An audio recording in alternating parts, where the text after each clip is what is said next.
Hello, my friends. I hope you're having a really wonderful day. I've been doing a lot of cleaning in my house and I've been going through a lot of magazines. I'm really bad about saving magazines that I really like. Seems like magazines are becoming a thing of the past as they're more online, and even the library has many of theirs online.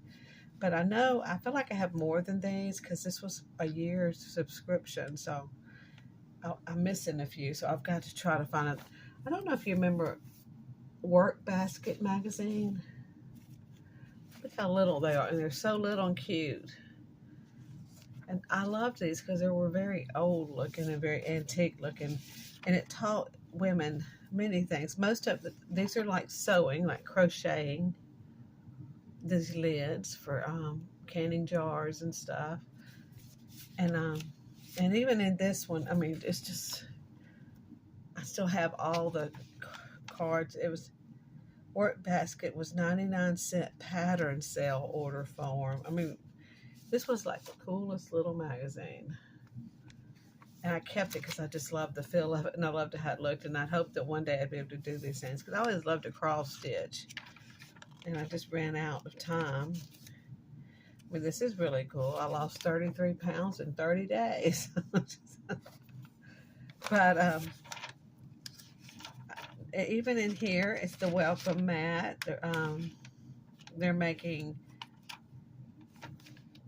I'm not sure what, I think this is a summer issue. These little star spangled decorative mat, you know, how you can crochet things. They used to do a lot of that on the bottom of hand towels and such. But inside, look at this beautiful doll. Inside of it, do Amish people know something doctors don't? For a headache. This homemade liniment has been used for years to relieve aches and pains. They wanted you to pay $9.95 to the Leader Company in Colorado,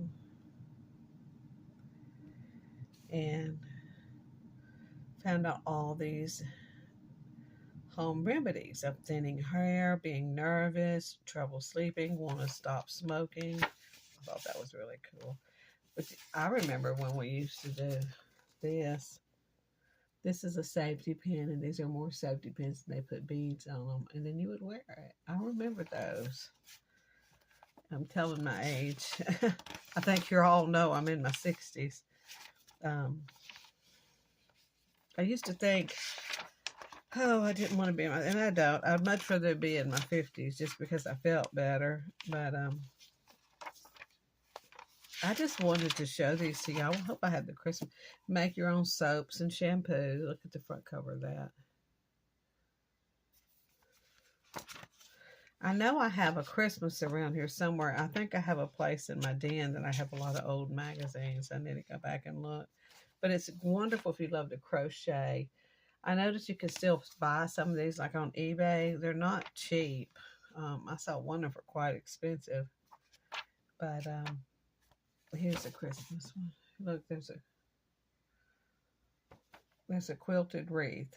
And those are hearts and St. Patrick's Day. So that's more like spring. A quilted wreath. I've never heard of such. They have the patterns for some cross stitch.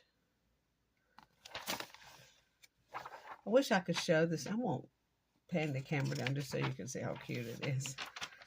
I know a few of y'all really like the old-fashioned. I know there's a lot of people out there. I don't know why they don't know I have a channel that loves old-fashioned stuff, but I just wanted to share this with y'all. I mean, I wonder if there's any of you remember this magazine. Here, I don't know if you can see. If you remember this magazine or you have any. So a lot of people don't keep them that long because this is 30 years old. And they're still in really good condition. I've got to find, I know I had a Christmas one. It's just one of those. Oh, there's a brassiere. It was one of those that I looked at a lot, I think. Because, you know, there were like some items in there you could make for Christmas and stuff. Remember the sachets? I remember making, you see that? Sachets and stuff. You have a little bag and put some smellums in there and give them as gifts or put them in your drawer for where your clothes are. I remember making these. He said, "Do you remember making these with your old wire coat hangers?" I still have a few of those that my father-in-law made.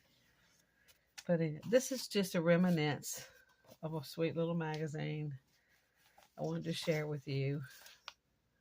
And let me know in the description if you remember this or if you have any. Anyway, I hope you're all having a wonderful day. That was just some of my cleaning out I was doing. And I'm going to start trying to do some devotionals a little bit more often. I know there's not many that watch it, but I usually get a few views. And if it helps a few people, I hope it does. Because this book that I've been looking at was called 100 Days Prayer. Well, see, I can't read it backwards. 100 Days of Prayer for Women. But they're wonderful for men, too, if you're interested in listening to them. That's it. I hope you have a wonderful day. God bless.